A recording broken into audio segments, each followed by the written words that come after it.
നമസ്കാരം. സുഭാഷിതം ഡിജിറ്റൽ ചാനലിലേക്ക് സ്വാഗതം. മറ്റൊന്നും പറയാനില്ല, നേരിട്ട് വിഷയത്തിലേക്ക് വരികയാണ്. പാലക്കാട് ഉപതെരഞ്ഞെടുപ്പ്. പക്ഷേ പൊതു തെരഞ്ഞെടുപ്പിനോടൊപ്പമേ നടക്കുള്ളായിരിക്കാം. അപ്പോൾ എന്തായാലും പാലക്കാട് രാഹുൽ മാങ്കൂട്ടത്തിൽ മോശപ്പെടുത്തി. BJPയുടെ സമയം കൊള്ളാമോ? കൃഷ്ണകുമാർ വീണ്ടും മത്സരിക്കുമോ? ഇപ്പോൾ സന്ദീപ് വാര്യർക്കൊരു ചെറിയ സംശയം. സന്ദീപ് വാര്യർ ഇപ്പുറത്ത് നിന്നിരുന്നെങ്കിൽ, BJP നിന്നിരുന്നെങ്കിൽ കൊള്ളാമായിരുന്നു. കാര്യം ഒരു ഉപതെരഞ്ഞെടുപ്പ് വന്നാൽ ചിലപ്പോൾ സന്ദീപ് വാര്യർക്ക് സീറ്റ് കിട്ടിയിരുന്നെങ്കിലോ. അപ്പോൾ കൃഷ്ണകുമാർ ഇനിയിപ്പോൾ മത്സരിക്കുമോ?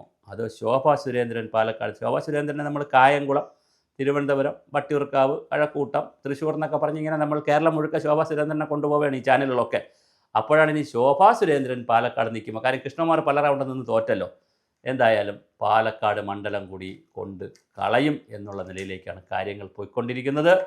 തീർച്ചയായിട്ടും രാഹുൽ മാങ്കൂട്ടത്തിൽ രാജിവെക്കുമെന്നാണ് കേൾക്കുന്നത്. പക്ഷേ ഇപ്പോൾ ആഗസ്റ്റ് ആണല്ലോ. September, October, November, December, January, February, March, April, അപ്പോൾ എട്ട് മാസമുണ്ട്. പക്ഷേ 8 മാസത്തിനിടയിൽ ഒരു തിരഞ്ഞെടുപ്പ് വരാൻ സാധ്യതയില്ല.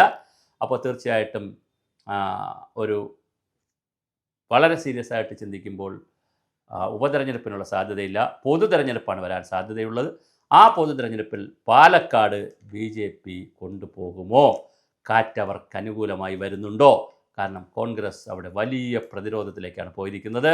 ഒരു MLA അല്ലെങ്കിൽ ഒരു നേതാവിൻ്റെ പ്രവർത്തനങ്ങൾ കൊണ്ട്, പ്രവർത്തന രാഹിത്യം കൊണ്ട് ഇങ്ങനെയൊക്കെ സംഭവിച്ചു.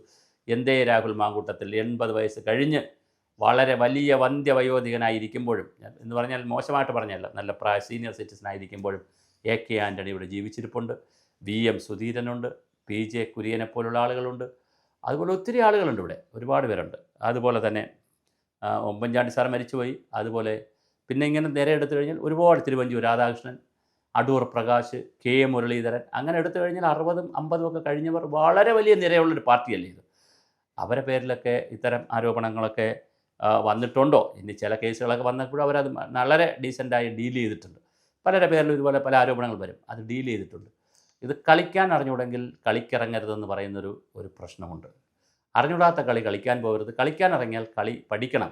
കക്കാൻ പഠിച്ചാൽ നിൽക്കാനും പഠിക്കണമെന്നൊക്കെ പറയാറുണ്ട്. നിങ്ങൾ കക്കുകയും വേണ്ട, നിൽക്കുകയും വേണ്ട. അപ്പോൾ തീർച്ചയായിട്ടും സീനിയർ നേതാക്കളുടെ ഉപദേശമൊക്കെ എടുത്തുകൊണ്ട് കുറച്ചുകൂടി സീനിയറായി പോകാമായിരുന്നു. നിങ്ങൾ വളരെ വലിയ ഭാവിയുള്ളായിരുന്ന ഒരു നേതാവായിരുന്നു. നിങ്ങൾ യൂത്ത് കോൺഗ്രസ് കഴിഞ്ഞാൽ KPCCയുടെയൊക്കെ പ്രസിഡൻ്റൊക്കെ ആയി വരാനും KPCCയുടെ മുഖ്യമന്ത്രി കാൻഡിഡേറ്റിലേക്കൊക്കെ പരിഗണിക്കാൻ കഴിയുന്ന വലിയ ഭാവിയല്ലേ ചെറിയ പ്രായത്തിൽ കിട്ടിയത്.